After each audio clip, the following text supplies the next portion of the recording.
Em meio ao surto mais mortal de dengue do Brasil, o mês de março de 2023 começou com uma notícia bombástica no mundo das vacinas. Foi aprovada pela Anvisa, a Agência Nacional de Vigilância Sanitária, a vacina contra a dengue. A dengue tem tamanha importância na saúde pública do Brasil que reservamos um episódio só para falar deste assunto, ou mais especificamente, sobre a vacina dessa doença. Sendo assim, a vacina da dengue será o tema do terceiro episódio deste mini especial sobre vacinas. Para iniciar esta minissérie, vamos primeiro entender como é o tortuoso caminho até chegar a um produto comercial e seguro. Neste episódio, vamos falar sobre o ambiente institucional e a inovação necessária para a produção de vacinas. No episódio seguinte, serão abordadas as novas tecnologias revolucionárias que deverão permear um futuro não muito distante na área da biotecnologia. E por fim, fechando esta minissérie, vamos esmiuçar como foi a produção da vacina contra a dengue. Então, sem mais demora, vamos apresentar o convidado deste episódio. Cristiano Gonçalves é gerente de inovação do Instituto Butantan, bacharel em ciências biológicas, mestre e doutor em biologia celular e molecular do câncer. Ele é líder de projetos de investimento das novas plantas industriais do Butantan. Mas espera só mais um pouquinho. Antes da entrevista, que está muito interessante, vamos contextualizar este assunto.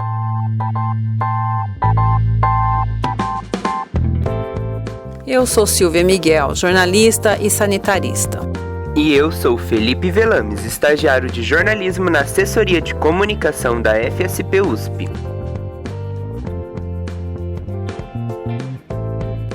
Saúde é Pública, o podcast da FSP USP.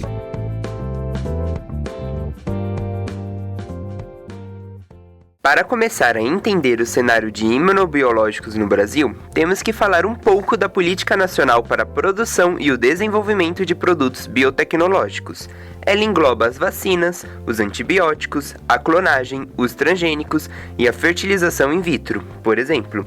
E é uma política que tem apenas 16 anos. Sim, a Política Nacional de Biotecnologia foi criada em 2007 pelo Decreto 6.041. De lá para cá, pouca coisa mudou no ambiente institucional voltado ao desenvolvimento de imunizantes e desses outros itens que acabamos de citar. E o que o ambiente institucional inclui, você sabe? Além das legislações e as legislações específicas, diz respeito à cadeia produtiva, ao fomento estatal e aos investimentos privados e muitos outros elementos, como, por exemplo, a qualificação de profissionais para atuar nessa indústria. Apenas a título de comparação, a China definiu em 2011 seu plano quinquenal sobre biomedicina e biotecnologia e fez dessas áreas uma meta estratégica. Com isso, ela se tornou uma potência mundial em biotecnologia em apenas 12 anos e hoje lidera o desenvolvimento clínico de produtos biosimilares, de vacinas e de terapias avançadas contra o câncer, por exemplo. A área da biotecnologia é uma das mais competitivas e complexas, que demanda grandes investimentos públicos e privados.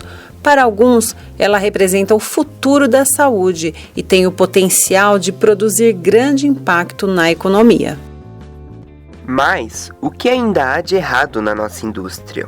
Ou melhor, por que o setor de biotecnologia não decolou, já que a Política Nacional definiu as 4 ações estruturantes que deveriam ser priorizadas? São elas: o financiamento, formação e capacitação de recursos humanos, a consolidação e a expansão da infraestrutura física de instituições públicas e privadas, além do próprio aperfeiçoamento do marco regulatório.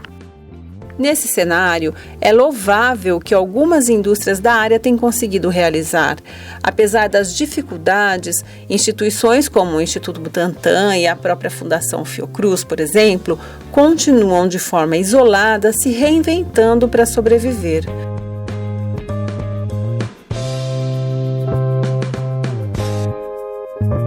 O Instituto Butantan criou novas fábricas que prometem, inclusive, a autossuficiência de IFA para a produção de vacinas contra a Covid-19, a Zika, a hepatite A e a raiva.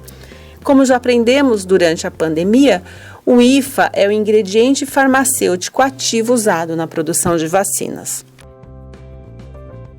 Mas como a andorinha só não faz verão, esses movimentos isolados não são suficientes. O Brasil ainda precisa olhar a biotecnologia como área estratégica para o desenvolvimento. E é justamente isso que vamos entender nessa entrevista. Fique agora com o nosso convidado, Cristiano Gonçalves. Eu gostaria que você falasse um pouquinho das principais dificuldades que o Brasil enfrenta para alcançar a autossuficiência na produção de vacinas, Cristiano. Quando a gente soube que o Butantan deveria fazer um esforço muito grande aí para trazer uma solução para o combate à pandemia, e essa solução ela foi em diversos níveis, né? Ficou famoso muito a questão da vacina, mas o Butantan também atuou na rede de diagnóstico, estruturou laboratórios para montar os kits de diagnóstico de Covid-19, mas também de sequenciamento. Então a gente fez um esforço muito grande aí em todas as vertentes aí para conseguir reduzir, né, e diminuir os efeitos da pandemia no Brasil como um todo. Nesse curso a gente enfrentou uma série de desafios, né? Não só o desenvolvimento da vacina, que ficou muito claro, mas também a questão de dependência dos insumos importados, né? Principalmente a do IFA para a produção da vacina. E isso levou o Butantan a criar estratégias para suprir esses desafios, e uma delas foi estruturar o nosso parque fabril para a gente conseguir produzir as vacinas de forma completa aqui dentro e em um determinado momento ter a isenção total aí dessa dependência dos insumos importados. Então a gente começou a iniciativa da Coronavac trazendo o IFA, né, já formulado, da China, e aqui no Butantan a gente utilizou uma fábrica que é a mesma que a gente utiliza para envasar a vacina da influenza, envasar os soros. A gente utilizava aquele IFA e envasava isso na estrutura que a gente tinha aqui dentro. Isso foi muito bom porque a gente conseguiu envasar os produtos de forma rápida, né, e entregar os frascos já prontos para uso de forma muito rápida. Mas também a gente, por outro lado, percebeu que essa estrutura, esse mecanismo da gente depender sempre da importação dos insumos, isso não é saudável para uma instituição pública que quer produzir e quer entregar vacina e quer, enfim, trazer esses benefícios aí para a saúde pública. E aí a gente buscou essas estratégias de investimento, né, tanto para reformar uma fábrica que a gente tem hoje, né, que era uma fábrica que estava parada, a gente reformou essa fábrica totalmente com recursos do setor privado. E, além disso, a gente buscou aí, junto com outros investidores, estrutura para financiamento para produção e construção de 2 outras fábricas, né, que seriam as fábricas para o processamento final das vacinas, né, aquelas que a gente já consegue envasar, tanto em seringa quanto em frasco, liofilizar para aumentar a estabilidade, mas também uma fábrica para produção em larga escala da vacina de influenza, aumentar a produção da vacina de influenza. Aqui eu digo influenza / Butanvac, porque é a fábrica que vai ser utilizada aí para a produção da Butanvac também, que é em base ovos. Então, durante esse curso da pandemia, a gente enfrentou essa série de desafios, o que nos tornou mais forte para buscar capacidades internas, né, e tentar reestruturar o Parque Fabril para a gente não enfrentar uma situação que a gente enfrentou aí ao longo desses 2 últimos anos. Que tipo de desafios vocês enfrentaram, não só em termos de financiamento, enfim, essas questões técnicas que vocês conseguiram sobrepor, mas existem outros elementos que você poderia citar? Existem, né? Na verdade, toda a cadeia de produção de imunobiológicos, ela é dependente da própria indústria nacional, né? Então, se a gente for pegar um insumo muito básico aí, né? Um sal com nível farmacêutico, isso o Brasil não produz. Então, a gente tem que buscar esse sal de fora. Os insumos principais aí para a produção de vacina. Hoje o que a gente tem aqui, que a gente consegue produzir do início ao fim, é a vacina de influenza. Os ovos foram qualificados pelo Butantan, a gente tem uma granja que só produz para a produção da vacina da influenza, a gente tem o recebimento de 500 mil ovos por dia, mas mesmo assim os insumos principais aí a gente depende da indústria nacional. Então, você citou a questão da cadeia, né? Então, a cadeia depende de muitos outros conhecimentos e talvez política mais consistente, seria isso? Isso, e essa cadeia ela sempre funcionou. Tudo bem a gente importar alguns insumos, tais como os sais, os plásticos, tudo bem. Só que no momento da pandemia, o que aconteceu? Os Estados Unidos, eles fecharam o mercado da produção de plásticos, a produção de vacinas e outros insumos para a saúde. e a gente depende muito desses plásticos, né, os plásticos descartáveis, né, para a produção tanto de single use dos bags que a gente tem. Então, em um momento que o mundo está funcionando de forma coerente, bem globalizada, onde tem o trânsito de mercadorias de forma muito facilitada, isso não é um problema. Se torna um problema quando a gente tem restrição de insumos e a gente passa a depender fortemente desses fornecedores e a gente não tem um fornecedor interno. Então, o problema principal é a cadeia mesmo da indústria, onde as etapas críticas, né, do desenvolvimento de um produto, tanto vacinas como anticorpos monoclonais, como outras terapias, essas cadeias elas são fragmentadas e dependentes de produtores internacionais. Eu digo de vidros, frascos, sais e outros insumos, máquinas, né, a gente demora aí mais ou menos uns 6 a 8 meses para receber um maquinário novo, para ser colocado dentro de uma fábrica.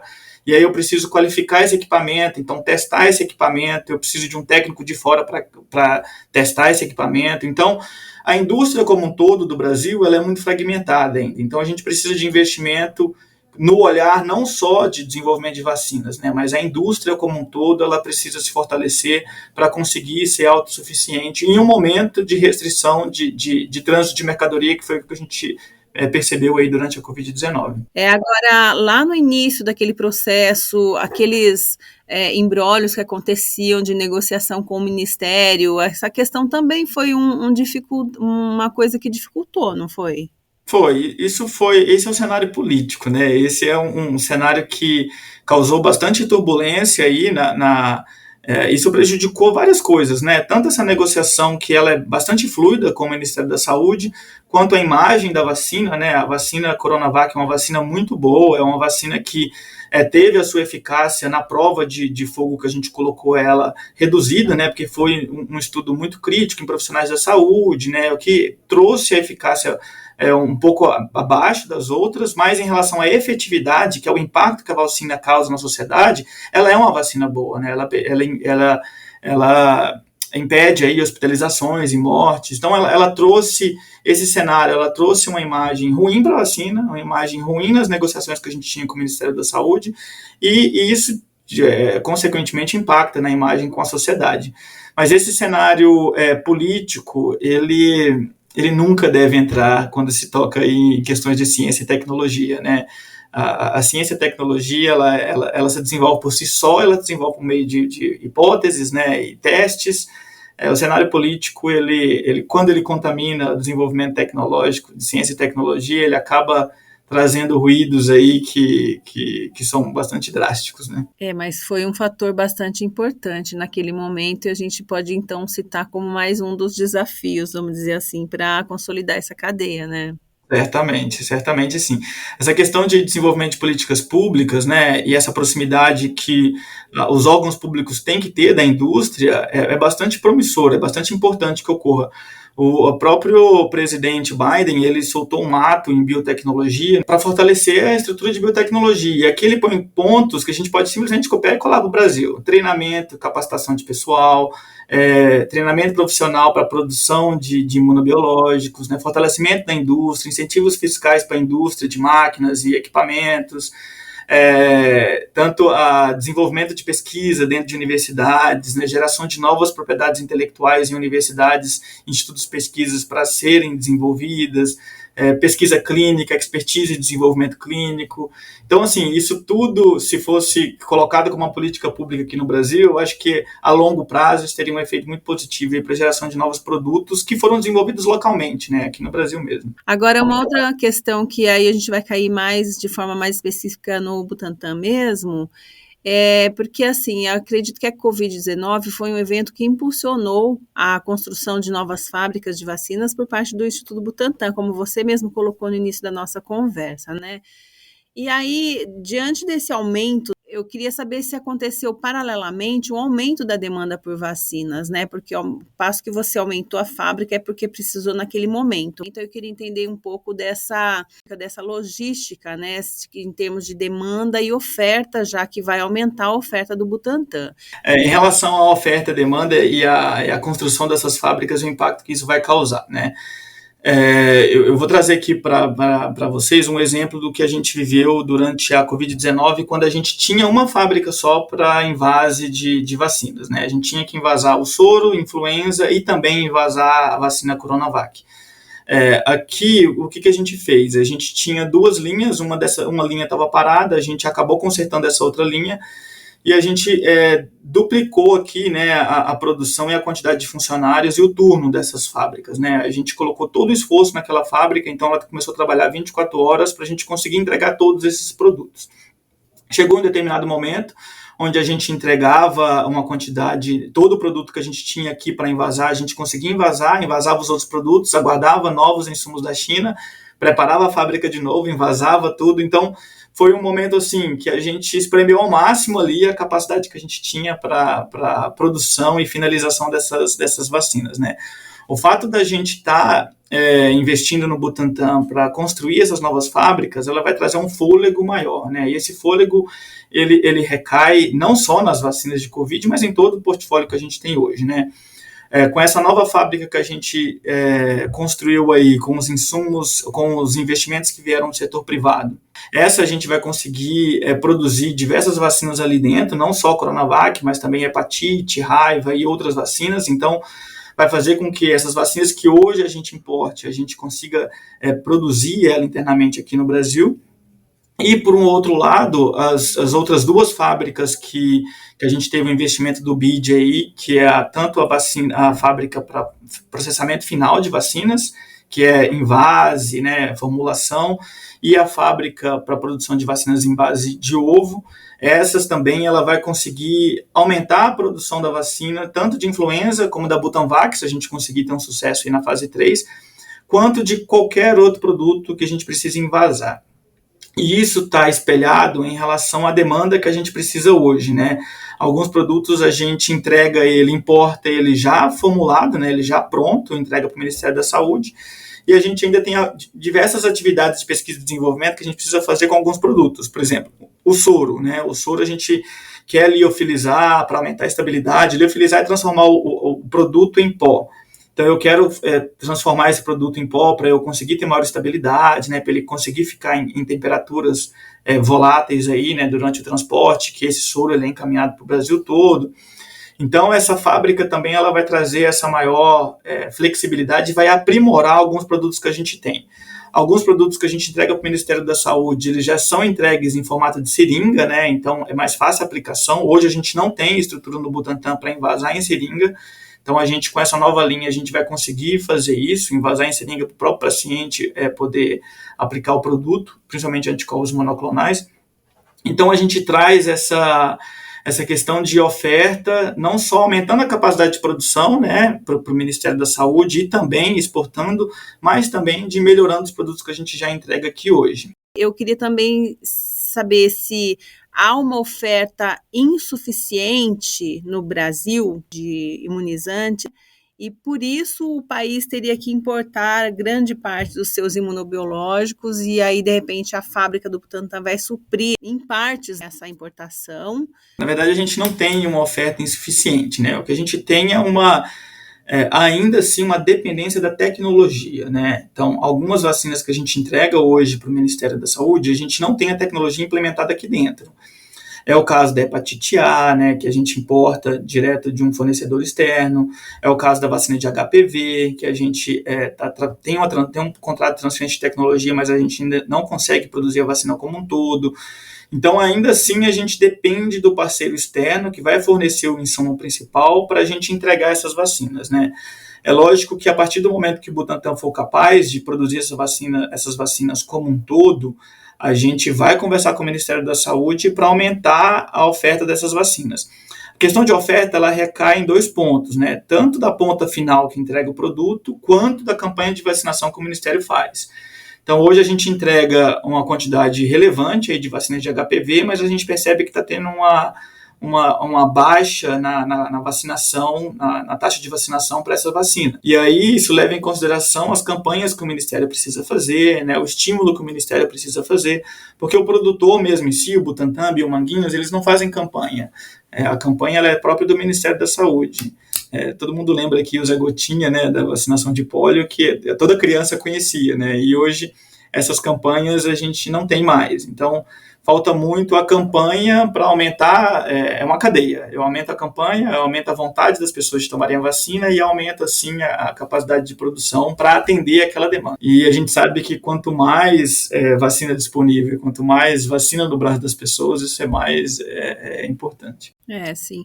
Então, quer dizer, a parte do desenvolvimento também, enfim, é toda uma cadeia muito complexa, inclusive essa do desenvolvimento, muitas que são desenvolvidas lá fora, e a gente só invasa e distribui por aqui, né, que é também uma das fragilidades que ficaram evidentes, né, no caso do IFA lá da Covid lá atrás, né, que a gente viu. Isso, e isso ela é frequente, né, a pandemia ela só evidenciou isso, mas a maioria das vacinas que a gente tem hoje no Brasil, a gente não produz o princípio ativo. O princípio ativo, ele é proveniente de uma transferência de tecnologia, quando esse produto já tem um registro, e essa transferência de tecnologia, ela é uma transferência copia e cola mesmo. Então, eu preciso dos mesmos equipamentos, eu preciso do mesmo tampão, eu preciso da mesma solução, e essas receitas, elas são passadas ao longo do tempo, isso demora mais ou menos 10 anos, 5, 10 anos, e a gente ainda não tem hoje no Brasil capacidade de produção de IFA para todas as vacinas. Na verdade, a gente tem pouquíssimas, né, produção de IFA aqui no Brasil. De quais que a gente tem? O Butantan consegue produzir a vacina de influenza, o IFA da vacina de influenza, ela do início ao fim.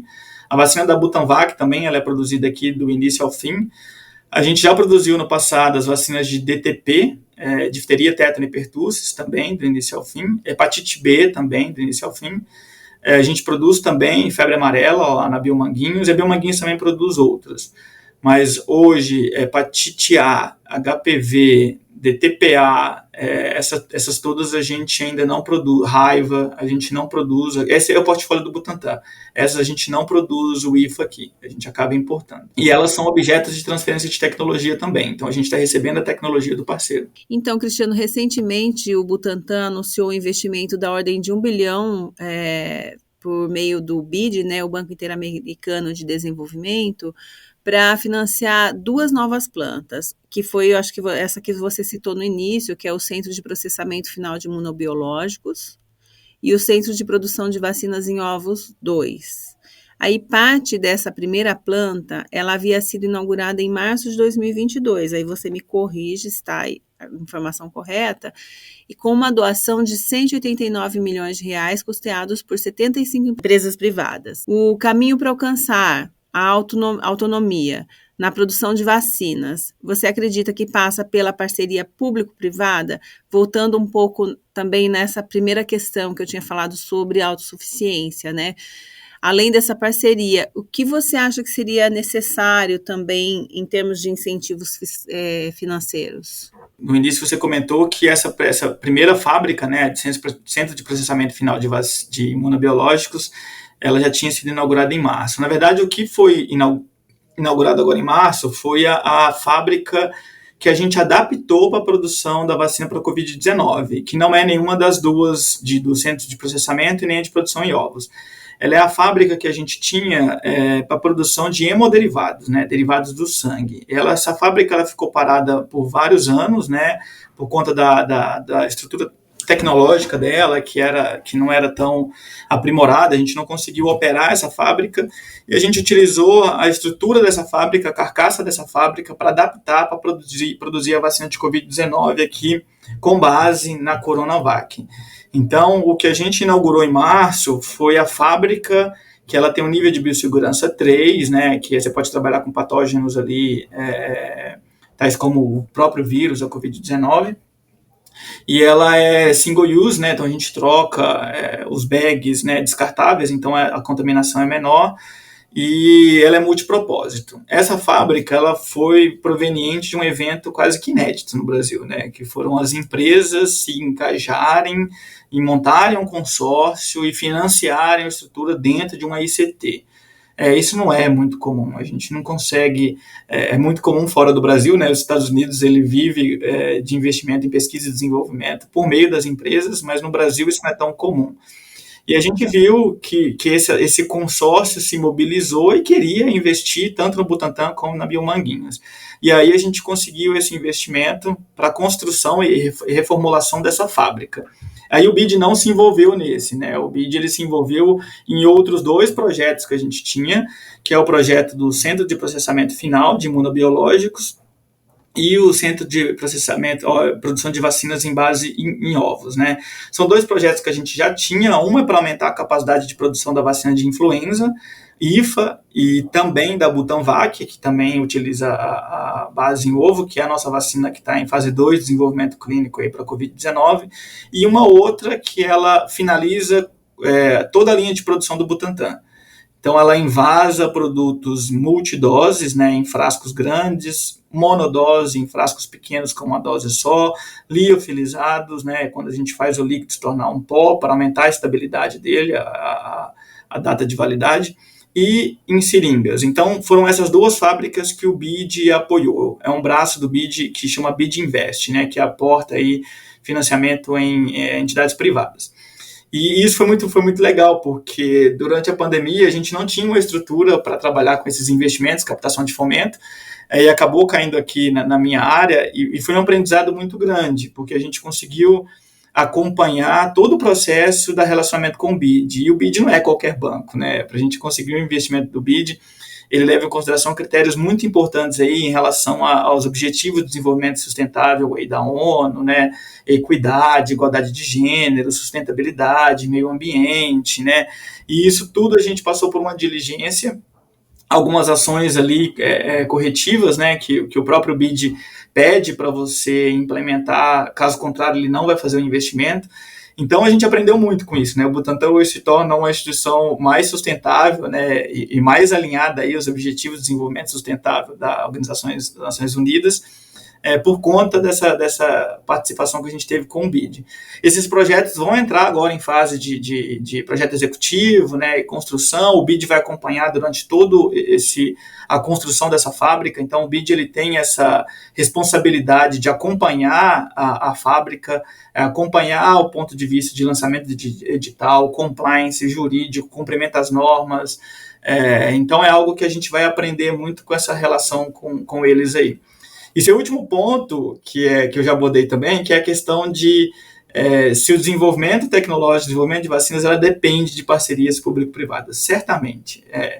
A gente viu isso com a pandemia, funcionou muito bem com a pandemia, a gente já viu isso com a vacina de influenza, onde a Sanofi, que é uma empresa privada, transferiu a vacina para o Butantan, parceria com a Sinovac. Então, para a gente ter um desenvolvimento alavancado, a gente precisa ter essas relações aí, e até mesmo para desenvolvimento de novos produtos, né, que é o que a gente chama de inovação aberta. Então, a gente precisa inovar além das fronteiras aqui, dos limites territoriais da instituição, e buscar tecnologias fora, licenciar tecnologia fora, utilizar o que eu tenho de capacidade, de complementar capacidades com outras empresas. Então, e isso é o que eu mais me favoreço aqui, e é parte do meu trabalho aqui dentro da instituição, fazer com que a gente estimule ainda mais as parcerias e que seja benéfico, né, para ambas as partes. Assim, tem um horizonte de tempo que você diz, até lá vai estar tudo concluído, o que já está concluído ou em fase de conclusão dessas plantas? Tá, a planta de centro de processamento final e a de ovos, ela já está em fase de projeto executivo, então a gente já tem a estrutura da fábrica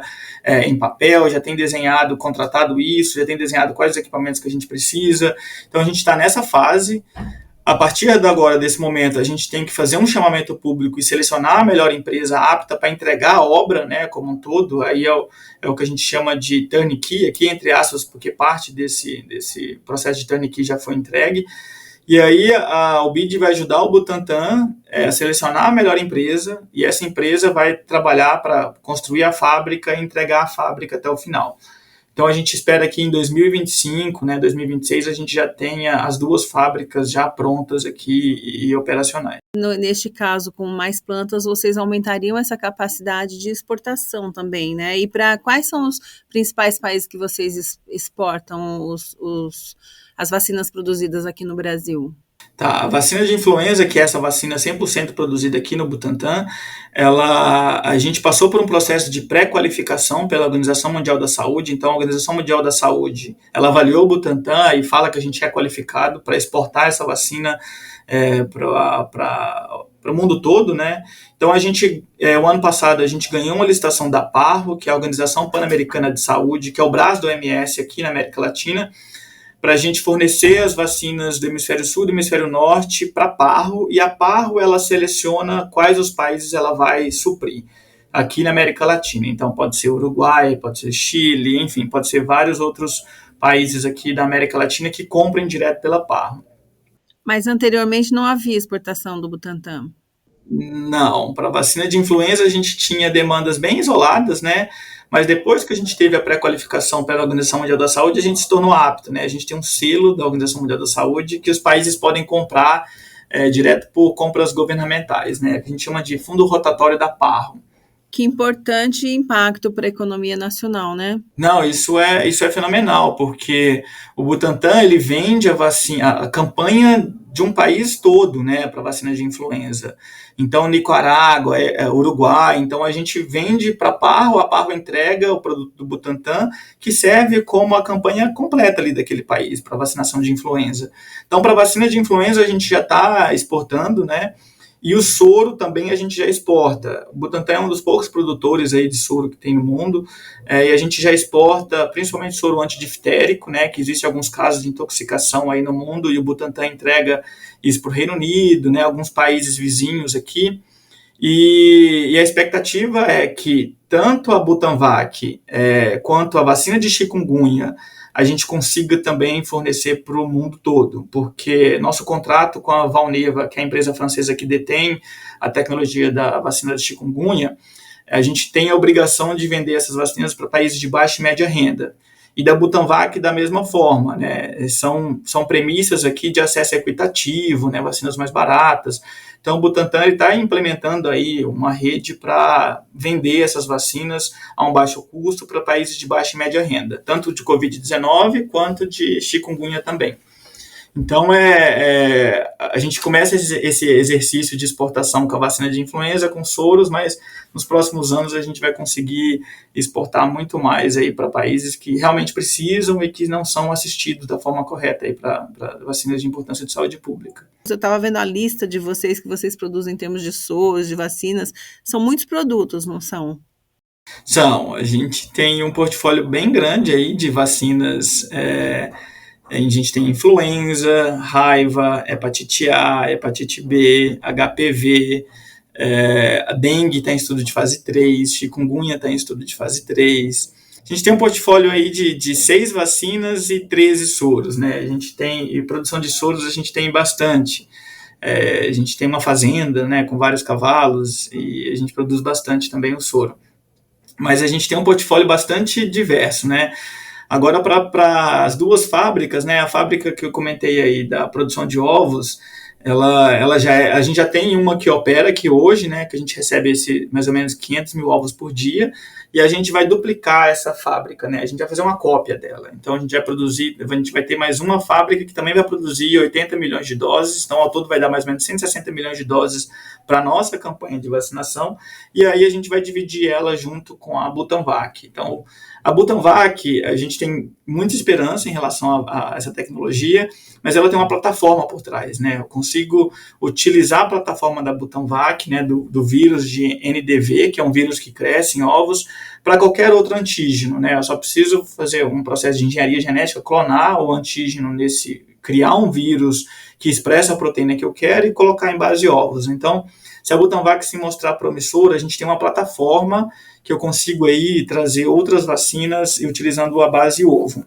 E esse foi o propósito do porquê essa vacina surgiu aí, junto com esse consórcio internacional.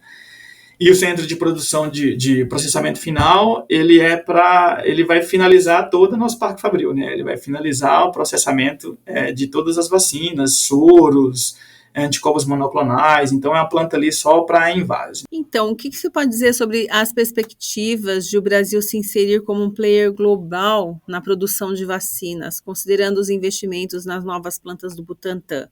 E aí que outros centros produtores brasileiros teriam capacidade para fazer frente a esse mercado global?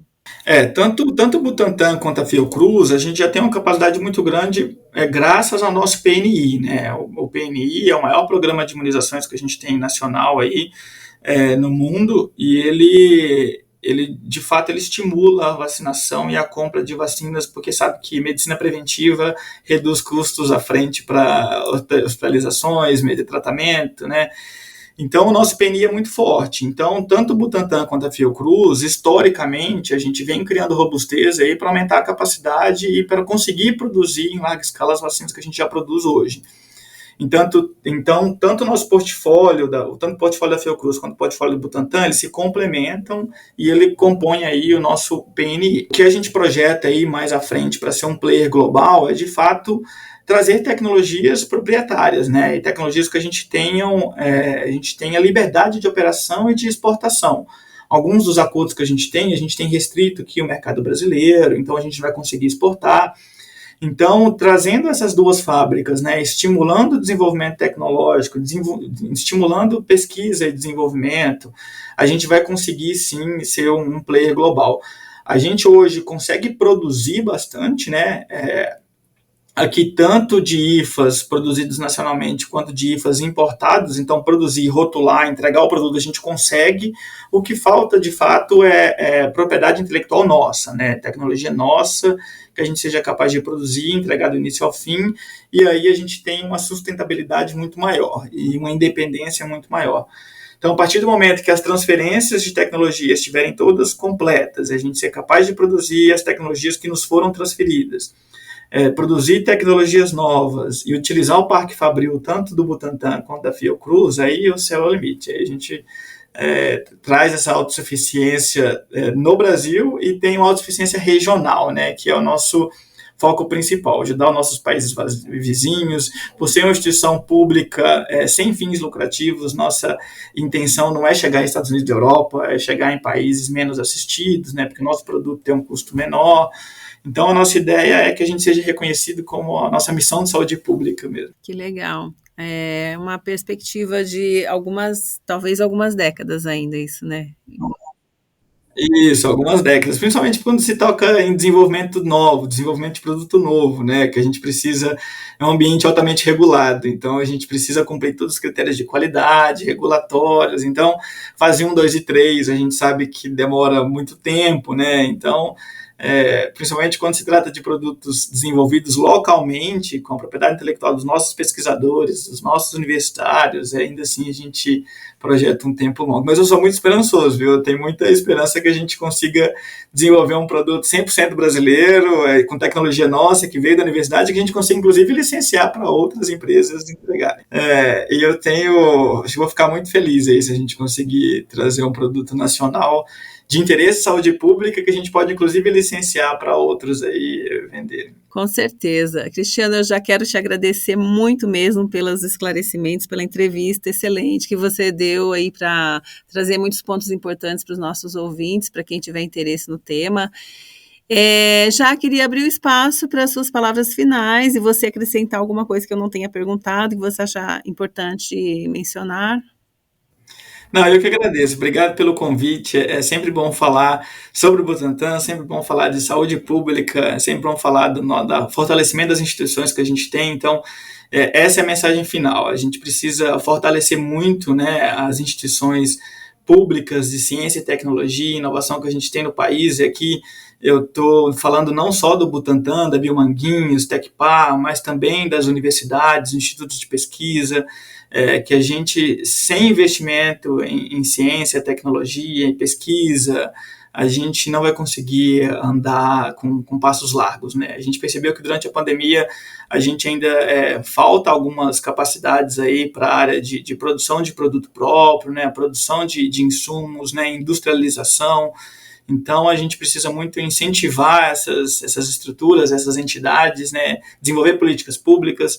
Estou muito confiante e otimista aí com os próximos anos, então desejo bastante sorte para todos nós e esperamos aí entregar ainda mais para a nossa saúde. Todos desejamos. Uma boa saúde, tá bom? Para você também. Obrigado, viu? E um bom ano para todos. Muito obrigada. Um abraço. Agradecemos mais uma vez ao pesquisador Cristiano Gonçalves, que inaugurou a nossa minissérie sobre vacinas. E lembrando que com esse mini especial não temos a intenção de esgotar o assunto, até porque esse é um tema muito extenso. Só não perca o próximo episódio, em que vamos falar sobre as novas tecnologias em desenvolvimento no mundo das vacinas.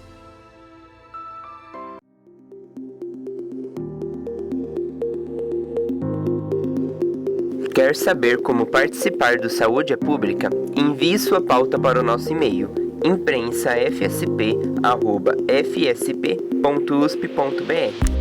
Ative o sininho do Saúde é Pública para não perder nenhum episódio e siga nossas redes sociais.